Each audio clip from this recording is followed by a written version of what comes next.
Sometimes life just gets way too busy. You're exhausted and have no clue what to cook. I've been there. Working in a Michelin star restaurant is super demanding, so on my days off, the last thing that I want to do is to spend hours in the kitchen. That's why today I'm sharing 3 of my go-to recipes when I don't feel like cooking. They all come together in 15 minutes or less. They share some of the same ingredients so you don't have to overspend. And best of all, they are easy, use minimal utensils, and still end up nutritious and tasty.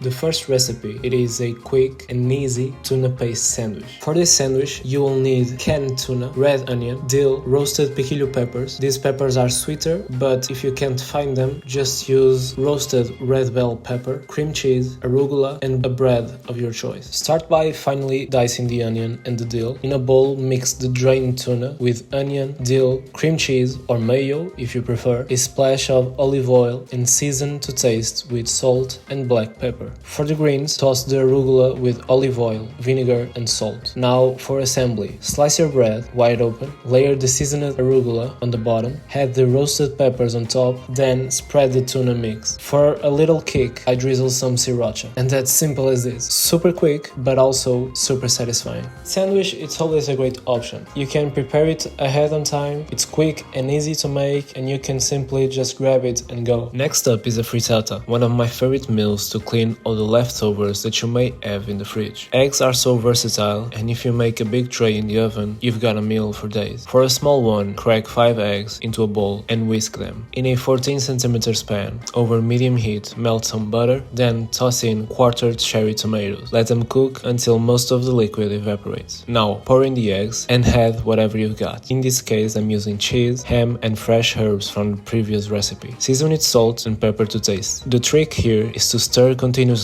at first so the eggs cook evenly. Once they start setting like this, lower the heat so you don't burn the bottom of the frittata. When the frittata is halfway cooked, it's time to flip. This is the tricky part, but let me show you how easy can you do it. Place a plate over the pan, flip it carefully, then slide the frittata back in to finish cooking for another 2 to 3 minutes. For looks, I keep shaping the edges so it stays nice and round. To serve, I used cream cheese and piquillo peppers from the previous recipe, topped with a green salad and some edible flowers. These are nasturtium flowers. This is a commonly used flower in most of fine dining restaurants. The flower and the leaves have a mildly sweet, peppery and slightly spicy flavor, but the leaves are much stronger than the flower itself. Frittata is simple, looks great, and it's a nice source of protein. And finally, we have a creamy, comfortable one-pot chicken orzo. Firstly, start by seasoning the chicken breast with salt and pepper. Then in a pot, add in a drizzle of olive oil and sear them over medium heat for a golden crust. Lower the heat to finish cooking most of the way through. Flip them and do the same on the other side. Then set the breasts aside. We cook the chicken breast 80% of the way, as you can see. They will finish later with the orzo, and while they are resting, they will continue to cook as well. So chicken breasts are resting. Now in the same pot, cook finely chopped red onion with a pinch of salt. Add bacon strips and let the fat render. Stir in garlic, a spoonful of tomato paste and frozen peas. Then add the orzo and toast it lightly, maximize the flavor. Pour in enough vegetables/chicken stock or water to just cover the orzo. Season lightly, cover with a lid and cook for about 8 to 10 minutes or until the orzo is al dente.